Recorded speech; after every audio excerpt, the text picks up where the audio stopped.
Okay, so thank you so much. This is the panel about how younger people are making an impact at CPRE. Of course, like many charities, CPRE has to face the fact that we have an ageing demographic of volunteers, trustees, supporters and members. And our movement isn't yet representative of the nation or the countryside that we're working to protect now and into the future.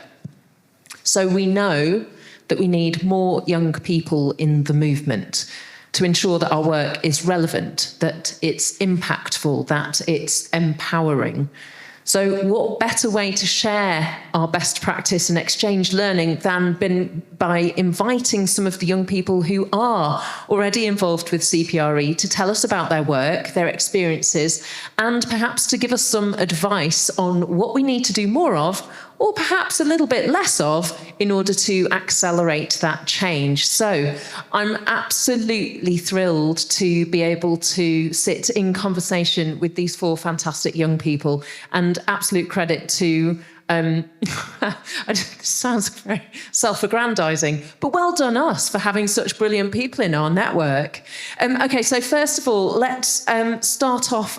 Please each tell us your name, your role, and what you do with CPRE. Fran, let's start with you. My name is Fran Hughes, and I am website and social media manager for CPRE Northamptonshire. Thank you. Hi everyone, I'm Ryan. I'm from Cpre Derbyshire and Nottinghamshire, and I'm a trustee. I'm Stephanie, and I'm an engagement trainee with Friends of the Lake District. My name's Naomi Walker. I'm a nature recovery officer and leading on the Hedges and Edges project at Friends of the Lake District, the Cumbrian sort of arm of CPRE.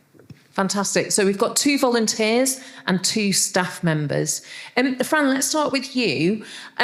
What motivated you to first get involved with CPRE Northamptonshire?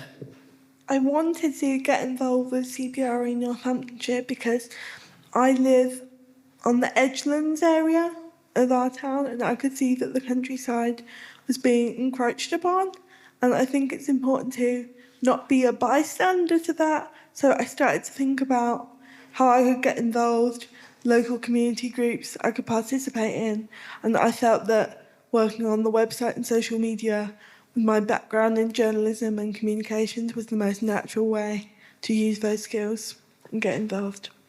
And had you heard of CPRE before? How did you actually find out about the charity in the first place? I'd heard of CPRE, but I wasn't aware of our local branch until I started seeking out local opportunities.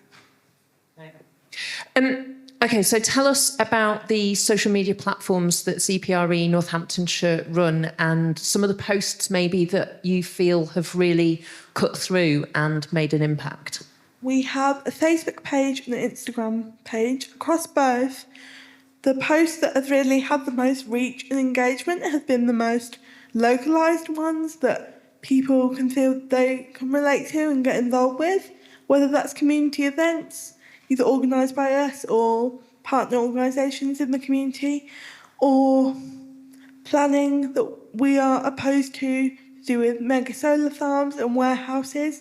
We've got a big response when we have posted about that, either individually, us as an organisation, or supporting local groups, because sometimes people already feel opposed to it, but they don't know what to do about it or how they can get involved. So it's just sharing that guidance and local information that I think leads to quite high engagement. Do you think that there's an appetite as well for seeing some of the solutions, the kind of the what good looks like in our place? I definitely think so. I think it can feel overwhelming and a bit paralysing at times to see all the change happening, particularly if it's change that you personally don't agree with, but I think action is a good way to handle that and to feel like you're taking an active approach rather than a reactive one, and also meeting and getting to know like-minded people who are trying to create change in the area. And when you're drafting those social media posts, do you have a kind of a list of banned words or words that you kind of, how do you choose the language? How do you land those messages? I wouldn't say I have any banned words necessarily, although I try to keep the tone professional and accessible, thinking about the range of different audiences that we have across our platforms, and also that they could be shared. So we have some teachers that follow us and local educational groups, so it's important for me that the children and young people can understand them, engage with them as well, so that any technical information that we are sharing is more an extra, like a link to a PDF or something on our website, rather than that initial information people see. Because although that's important to have that detail, it could be a bit overwhelming at first. Yeah, sell it on the headline first and then provide a route to get the technical report.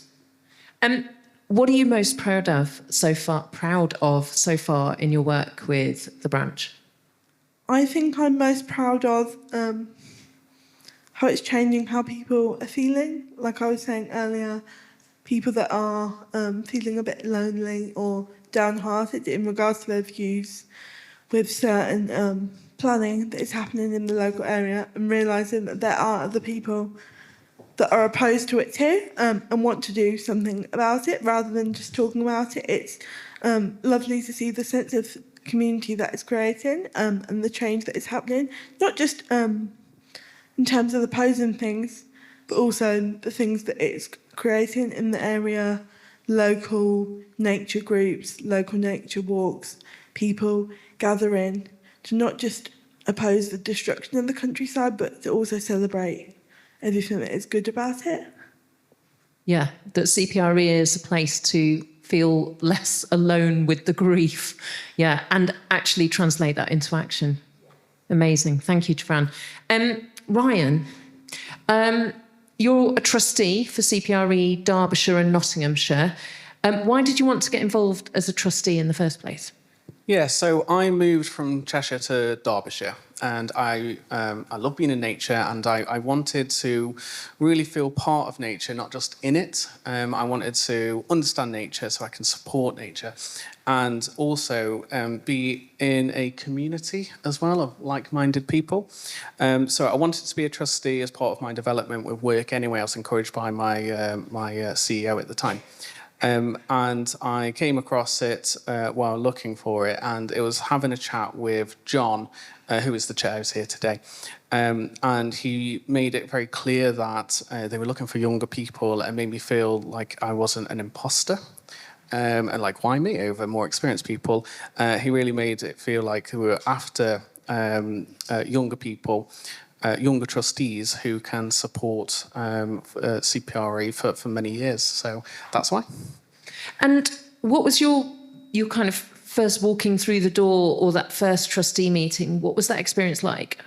Yeah, it could be quite daunting, but John was very aware that I'm obviously younger and maybe not experienced being in those rooms, those environments, in those meetings. So he prepped me on how it runs, how meetings run, went through the agendas and the minutes of the previous one, so I understood how they run and what my involvement is, encouraged me to speak up and also listen, and made sure that I had a voice in the room, and that was really important. So yes, it was daunting, but it was very reassuring by the end because I felt I belonged there.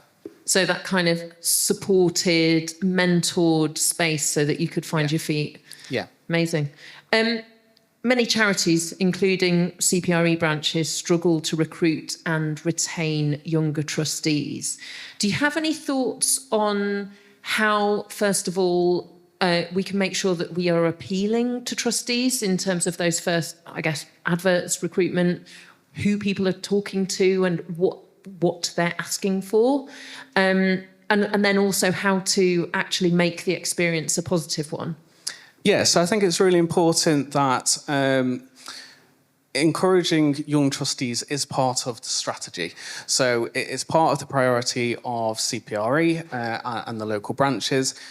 was important for me is that when I was looking at trustee positions, that it was very obvious they were looking for younger people on the premise of, diversity of thought and diversity of the demographics, which is not something you see in many in many charities. So I think it's very important that you get the key messages around the recruitment, that you are looking for X, Y, Z, and it's really important that young people see themselves in these job adverts, because it's very easy, even normal jobs, to think, well, that's not about me at all. So it's keeping that flexibility of saying, yeah, these experiences are great. However, we're more looking for enthusiasm, time, commitment, and that's something that young people can give over experience. Because I've seen plenty of adverts where there's a list of criteria that you think, I read them and go, I don't think I fit those criteria. And then at the bottom, somewhere in the small print in, 9-point font, it says, we welcome applicants from all backgrounds. And Yes. you go, you don't really mean it though, do you? You want someone who can step in and be like you already. Yeah. Which kind of defeats the object of diversity of thought and lived experience in the room. Absolutely. So how do you think that comes from the chair? If we've got trustees who are sitting on boards kind of going, I absolutely hear what Ryan's saying, is that a conversation that boards need to be having now, like you say, as part of their strategy? Yeah, absolutely. So it is about, okay, why do we want young people? How can we get young? How can we communicate that? So where are young people? Social media, maybe, or other areas. How can we reach them? How can we encourage them? I think one aspect that you can do is, particularly if charities don't want to have young people as trustees yet, is to encourage trustee in training programs. And then firstly, that's a lot more encouraging for younger people who are thinking, okay, this is the step, because becoming a trustee is a very serious thing. And if you don't manage the charity properly, there's very serious consequences. So having those dedicated programs for younger people to join in on those governance discussions and training them is a step that they can do if you don't want to go straight to a trustee position. It is very important, I think, that charities in general, particularly Cpre, because the work we're doing was so focused on protecting the countryside, not just for today, but for tomorrow, is that we need to invest in young people, because they are the future leaders and the future defenders of the countryside. So making that part of your strategy and your priorities is really important, I think. And just in case anyone is going, yeah, but Ryan seems very special. They're not all like that. There's loads of people like Ryan who are desperate for opportunities. I mean, you're great, don't get me wrong. Thank you. Unique and special. But there's other unique and special people too. He's not a one-off. Thank you so much. And I don't mean that to diminish you. I mean it to uplift all the other young people. Stephanie, I was digging a hole then when I didn't need to. Sorry. Okay, so tell us about your work at Friends of the Lake District. Yeah, so I'm an engagement trainee. So I work to connect communities across Cumbria with the projects that we run, our campaigns, whether that be our Hedges and Edges, our fairer housing, litter issues, visitor levy. Work with, so I connect the communities with that, but also connect the communities with the landscapes across Cumbria, which are so varied. So our coastlines, our fells, our lakes, our temperate rainforest. And one of the communities that I'm doing more work with is working with more young people. Great. One of the programmes that Friends of the Lake District runs is the Youth Voice programme. Tell us about what it is and what it's achieving. Okay, so the Youth Voice programme is an opportunity for young people to share their concerns, ideas to combat these issues, and to let us know what we should be focusing on as an organisation.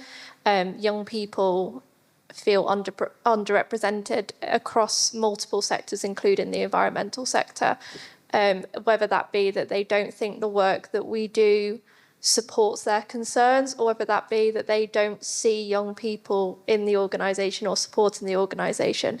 And it's about us addressing that problem in some way. If we don't do projects or work that represents them, then we're missing an entire demographic. it's increasingly difficult for young people to get involved as well. As a young person trying to get into the sector, it's, do you have a degree? Do you have the experience? But how do you get that experience? So it's about sort of breaking down those barriers, providing those opportunities for young people to have their voices heard. In terms of achievements, the fact that we have a youth voice is a massive achievement. It's been a programme that we've been working on for the past year. So we do now have a youth voice, and we have 3 members of it so far who are really keen and really passionate.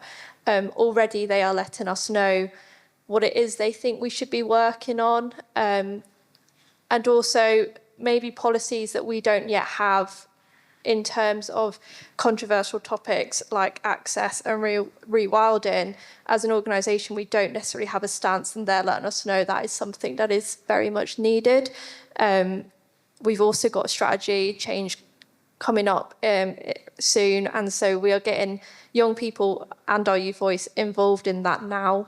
They can let the whole organisation know, and our trustees know what it is that they think we should be doing. And just tell us a little bit more about the mechanics. Are they online meetings? Are they in person? How frequent are they? How do people communicate? How do you recruit to the group? So this was something that we didn't have set in stone at the start. We didn't want to kind of go, this is what it looks like and this is what we need from you. We do recognise that they are volunteers, and we wanted it to work for them. So working with them, we've come up with the structure that it's sort of monthly meetups. These are a mixture of in-person and online. Cumbria is a very big county, so we want to make it as accessible as possible. At the moment, they're a bit like brainstorming sessions, so that they can let us know what we should be doing, but also what we can focus on with them. There are also sessions for them to find out more about us as an organisation and our history and what we've been doing, and to get to explore some of our land as well. And how do people find you, or how do you find them? So it's been a mix of methods. So we've gone into local universities and given talks with students to let them know about volunteer opportunities, because it's so important for students to gain that experience. It's been sharing things on our socials. It's been talking with other partners and organisations, such as with other Cpre groups, Ernest Cook Trust, and highlighting it on our website as well. So having as many avenues as possible is the best way to do it. Great. And it reminds me of the online campaign, Volunteer Activists, which is a national campaign where people get a very discreet and doable action that lands in their inbox, that they can take action on one particular thing. And I believe, correct me if I'm wrong, the biggest growing volunteer group in CPRE's history, because young people want to be part of this, they want to be involved, and they want to find a home with us. Fantastic, thank you. Naomi, so you work on the Hedges and Edges project. Tell us about what that involved. Yeah, so our Hedges and Edges project, which was last year in large part funded by CPRE's Hedgerow Heroes, so there's a lot of crossover with the work that's going on through Hedgerow Heroes that I was carrying out last year as well in the winter. It's all about restoring hedgerows in the countryside, so planting them, laying them, and kind of improving their management. And last year it was all very much about the physical work, and then over the summer I've also been looking into starting up a citizen science programme, getting volunteers to go out and actually survey the hedgerows using the PTES's Great British Hedgerow Survey method. So it's also not just this practical work of getting more hedgerows into the countryside and better hedgerows into the countryside. It's also about having good quality data about these hedgerows, and robust data, so we can gain more funding. So that's kind of my bread and butter at the moment, really. And is your background sort of charity and campaigning work, or nature recovery and kind of ecology side of things? Sort of predominantly nature recovery. So I did my degree in wildlife conservation at Nottingham Trent, and my previous role before this was with Ribble Rivers Trust, but that was in an engagement role. And then my role now is kind of running the project. I've taken over from my sort of previous manager, Jack, who's retired now. And I'm now sort of taking that forwards and looking forward to the next round of Hedgerow Heroes Phase 6. So it was really wonderful to hear about that funding yesterday. Yeah, great news. Does it make a difference when the volunteers turn up that they see that they're being led by another younger person? I mean, yeah, I think I have had comments from people saying that it's nice to see me there and it's nice to see someone who is young getting actively involved in a lot of this work. Whilst I was at my university, I ran our Nature Conservation Society. And we had loads of young people, loads of young students coming out. And I think for them, having it be a completely student-run society, we decided the trips, we decided what we were going to do as volunteers, we managed our finances. That really got people interested to have that self-governance and to have that power over what we were doing. So I think when volunteers come out and they see, oh, okay, there's a young person sort of running this and behind the operation, it sort of gives them hope, I guess, like, oh, I could do that. It could be me doing that, rather than seeing it as this unobtainable place that's very hard to get to, I think, for a lot of people. And I guess as well, a demonstration to people who might underestimate the incredible professionalism of young people to go, oh, they can do that and do the finances and the governance and the safeguarding and. Nature recovery specifically, it feels like, attracts a younger volunteer base sometimes, that kind of practical, hands-on, let's do something about these issues that we care about. Why do you think it does resonate so much, and what can we draw from that in order to help CPRE more broadly across all the campaigning issues that we care about? Yeah, so I think it very much depends on what you're doing, but I do agree with you that definitely younger people are getting more and more interested in nature recovery and doing direct action, things like that. I think it's because as a younger generation, we've grown up around this atmosphere of climate change, of the destruction of nature and of wild places. I think the younger generation is very much not quite from birth, but, our whole lives we've grown up in that atmosphere. So there's this deep sense of, oh God, I should do something about this. And I also think that young people, when we've seen the loss of kind of community services and spaces in many places, as the country's finances have sort of wibbled over the years, there's not that many places for people to go. If you want to go and do something which is positive, that has a change in your community as a young person, a really great place to start is nature recovery. And it's also something that nature is inherently got that emotional tie for people. People care about nature. People like animals. It really appeals to them. And I think as a young person looking for something to do, to give back, it's very appealing as a topic. There are still barriers to volunteering, though, of course. From your experience running this project, how do you have advice for us on how to make those practical projects more accessible and inclusive to all? Yeah, so I think the inherent problem you have with a lot of nature conservation is the fact that you're working rurally, and most people who are young cannot drive.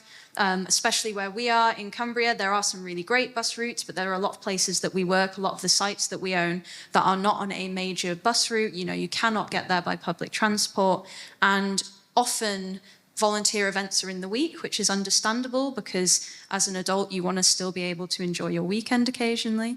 But I do think that it's important that organisations generally try and provide events that are accessible, that they can provide transport for potentially, and that are at times that people can actually attend at the weekend, in the evening, things like that. And I do think that there's also this massive untapped audience of students who do have that free time during the day, or do have, say you're studying ecology or something like that.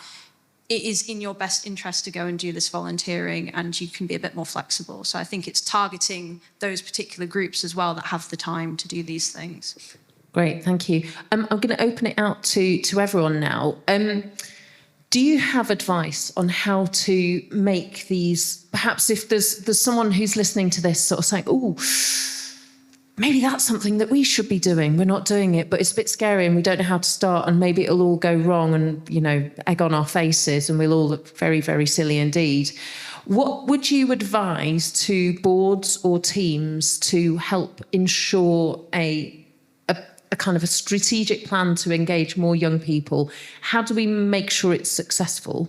Stephanie, do you want to go first? Yeah, so a couple of things. One of them is don't give up. What it might feel like you're not getting somewhere, that you're trying and you're not getting the outcomes that you were looking for, but really just keep going with it. As I said, we've been working on our Youth Voice programme for the past year. It's only in January that we started getting applications for it, and it's still something that we're building now. There were moments where we were thinking, do we need to relook at this? And that is part of it as well. It's learning from what's not working. But we're glad we've stuck with it, because we are now starting to see our Youth Voice coming together, and they are an incredible group. I'd say the other thing is don't put all your eggs in one basket. Look at multiple routes in for young people.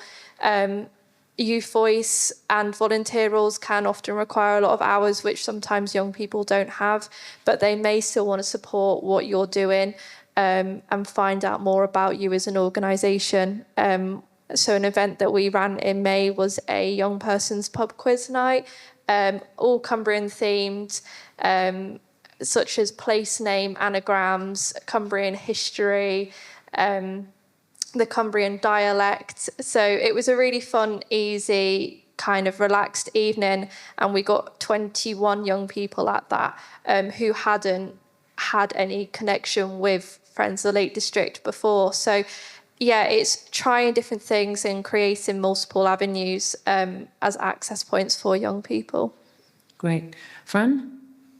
I think some older people can assume that young people aren't professional due to negative stereotypes, but we can be professional and we do have a different perspective to offer. And as Stephanie was saying earlier, it can be hard to gain experience as a young person, and I think you should see it as an opportunity to open that door to someone, rather than be intimidated by the support you may have to give them. The other thing is that I would say it's a two-way process. You can learn as much from young people as they can learn from you.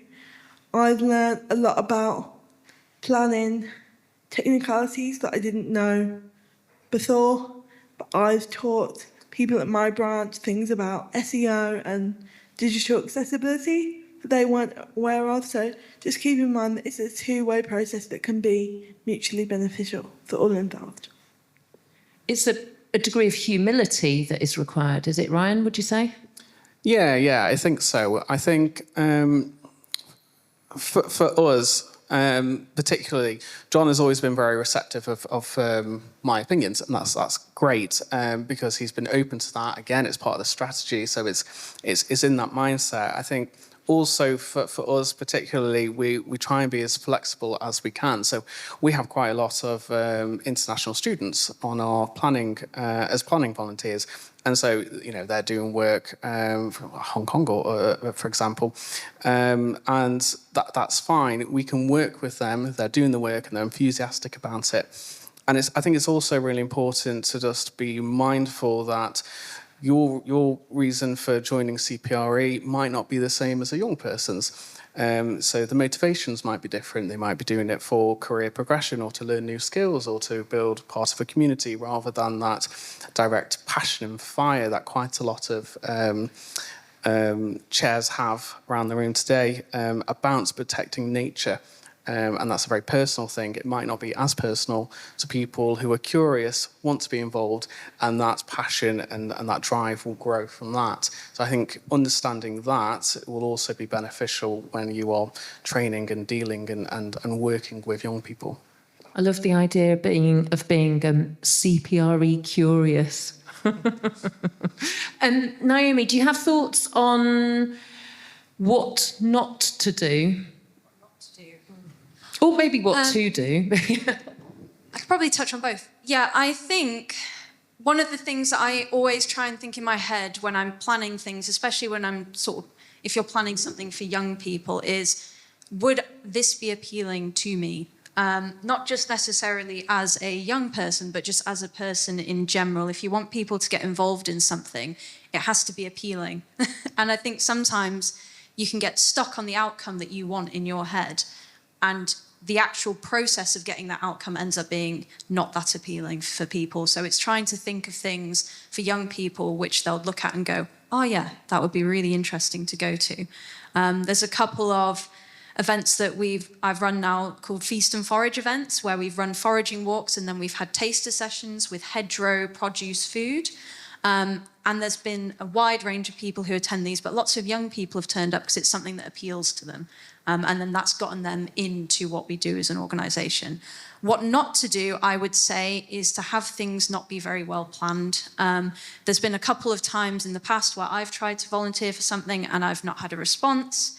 My role's not been very clear. It's not been very well thought out, and that's a massive barrier. You're young, you're looking at your options. Maybe you're juggling work or studies.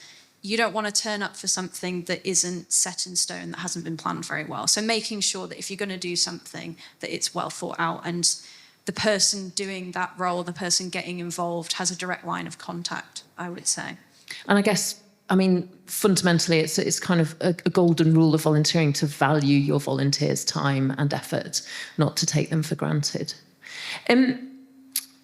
We don't actually have time for questions, but we are about to go into a break. And I would urge you all to collar these four and ring them for as much information as you require. Because I think the one thing that has become clear to me, absolutely, talking to these four, but also to the team who've pulled together the panellists, is that a lot of this you don't need to invent the wheel or reinvent the wheel. The expertise is already somewhere in the network, and we can rise together by working effectively and sharing that expertise. Thank you so much. I just want to finish with one final hopeful moment to send us into the break, which is, please, if you could each give me one word to describe what younger people bring to CPRE. Naomi, let's start with you. Yeah, so the word I chose was legacy, because, if you don't have younger people carrying on the work that you've worked very hard on, you've put all of this effort in, it will eventually fizzle out. So it's making sure that you've got generations getting involved in the fight. Legacy. I guess what they bring is energy. It could be that they bring fresh ideas, fresh perspectives, so I guess fresh in there as well. But it might be a way to look at something new. And I think that young people are wanting to get involved and wanting to come to the table with their ideas, and they just come with so much energy. So Brilliant. Energy? I think hope. So a lot of young people, we did grow up around, the climate crisis, climate change, the ozone. It was all falling apart. So for young people to come in and say, I'm going to do my bit, we can still make a change and we can reverse climate change and all the rest of it. I think that's really really beautiful, very hopeful. And I also think that it brings hope to hopefully everyone around the room that we do have an enthusiastic next generation to take the next step to protecting the countryside. Lovely. Legacy, energy, hope, and? My word is innovation. I think young people can bring a different perspective and fresh ideas. And as Marianne said earlier, it's not necessarily about reinventing the wheel, but almost creating a different angle on it. So how can you communicate what you're doing in different ways, whether that's online or offline, engaging with young people and other marginalised communities who may not be currently familiar with your work. Amazing. Legacy, energy, hope, and innovation. And if that is not enough to put a smile on your faces and revive the batteries for the work ahead, I don't know what is. Please join me in thanking Naomi, Stephanie, Ryan, and Fran.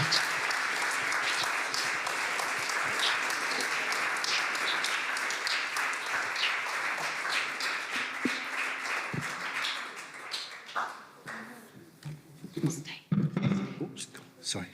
That's fine, just all stay there. No, I just got to formally end the meeting. Anyway, thank you all four of you. That was just wonderful. And I'm sure everybody thought it was wonderful, and I'm sure you'd have had an opportunity. There's a well-known hierarchy for involvement, which goes consultation, participation, and voice.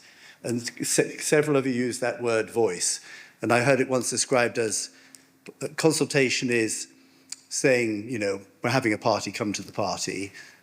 Then you get participation. Then no, that's consultation. Participation is come and dance with me. But the third one, voice, is saying, well, have a party somewhere else if you want to. And what that means is that I think what we have to learn is not just about inviting you to our party and saying, how can you help us? But what party do you want to actually create? And a couple of you said that. It's about saying, so what's important to you? And then you go off and do it. And that takes, in organizational terms, that takes a very big step. A step of trust and letting go. And I've seen it happen in places, but it's not natural in any organization. Most people want, let's have some young people involved, come and help us. But actually, it's not. And I thought that legacy word was great. I think that's a really fantastic word because that is the future.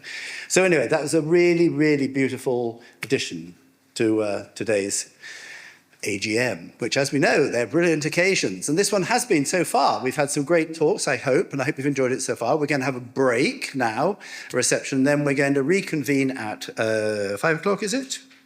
Yep, 5 o'clock for Matthew Kelly's talk on the history of CPRE and his new book. But thank you all very much for your participation. Thank you for coming along, and we'll see you in a few minutes' time. Thank you.